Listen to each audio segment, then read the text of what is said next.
بسم اللہ الرحمن الرحیم۔ السلام علیکم۔ یہ ان دنوں کی بات ہے جب میں 7 سال پہلے جوان ہوا کرتی تھی۔ میٹرک کا امتحان دینے کے بعد مجھے اسکول سے گرمیوں کی چھٹیاں ہو گئی تو میں نے امی جان سے کہا کہ میں کچھ دن چھٹیاں گزارنے خالہ کے گھر جانا چاہتی ہوں۔ میری ایک ہی خالہ ہے جو کہ ساہیوال کے ایک گاؤں میں رہتی تھی۔ ان کی شادی میرے پیدا ہونے کے 3 سال بعد ہوئی تھی۔ اب تو ان کا 16 سال کا بیٹا تھا۔ پہلے تو امی میرے جانے پر راضی نہیں تھی، لیکن میری ضد کے آگے ہار گئی اور مجھے خالہ کے گھر جانے کی اجازت دے دی۔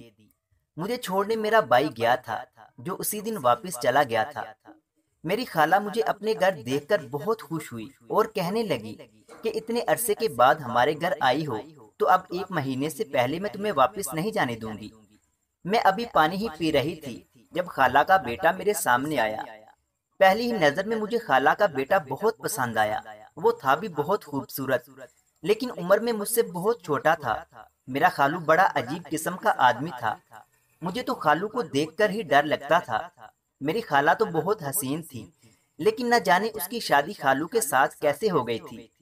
میری امی نے مجھے بتایا ہوا تھا کہ تمہارے خالو نے گاؤں میں کچھ ایسے کام کر رکھے ہیں کہ انہیں خاندان کی عورتیں بھی منہ نہیں لگاتی۔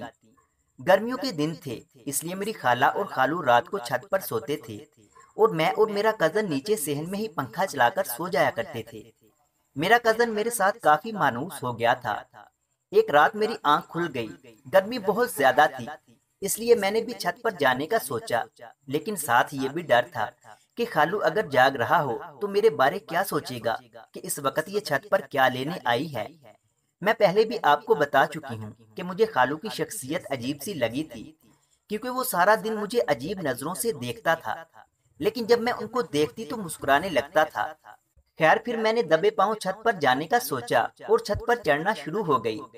جیسے ہی میں چھت کے قریب پہنچی تو میرے کانوں میں عجیب عجیب سی آوازیں پڑنے لگی، جیسے کوئی تکلیف سے کرا رہا ہو، جیسے کوئی کسی چیز کو زور زور سے فرش پر رگڑ رہا ہو۔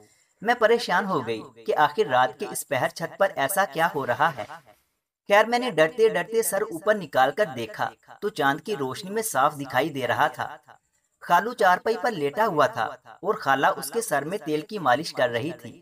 خالو منہ سے عجیب عجیب سی آوازیں نکال رہا تھا۔ میں یہ سب دیکھ کر بہت حیران ہوئی۔ اتنے میں خالہ نے میری طرف دیکھ لیا اور مسکرا کر بولی، بیٹا ادھر آ جاؤ۔ میں خالہ کو اپنی طرف پا کر ڈر گئی اور جلدی سے نیچے اتر کر چارپائی پر لیٹ گئی۔ میں سوچنے لگی کہ یہ کیا ماجرا ہے۔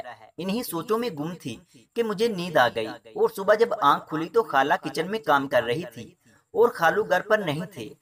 اچانک میرے ذہن میں رات والا وہ منظر آ گیا۔ میں نے جلدی سے خالہ سے سوال کر ڈالا۔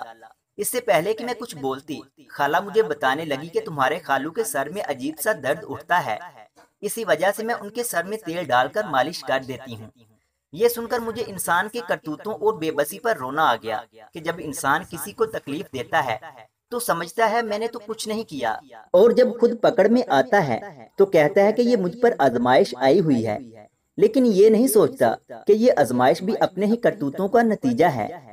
میں نے 1 مہینہ ہی اپنی خالہ کے گھر گزارا اور پھر واپس اپنے گھر چلی گئی۔ اس کہانی سے یہ سبق ملتا ہے کہ اگر دوسروں کو تکلیف دو گے تو خود کو بھی بہت ساری تکلیفوں میں سے گزرنا پڑے گا۔ اللہ تعالیٰ سے دعا ہے کہ وہ ہمیں اچھے کام کرنے کی توفیق دے اور برے کاموں سے بچائے رکھے، آمین۔ مزید اس طرح کی ویڈیوز دیکھنے کے لیے ہمارے یوٹیوب چینل علمی روم کو سبسکرائب لازمی کریں۔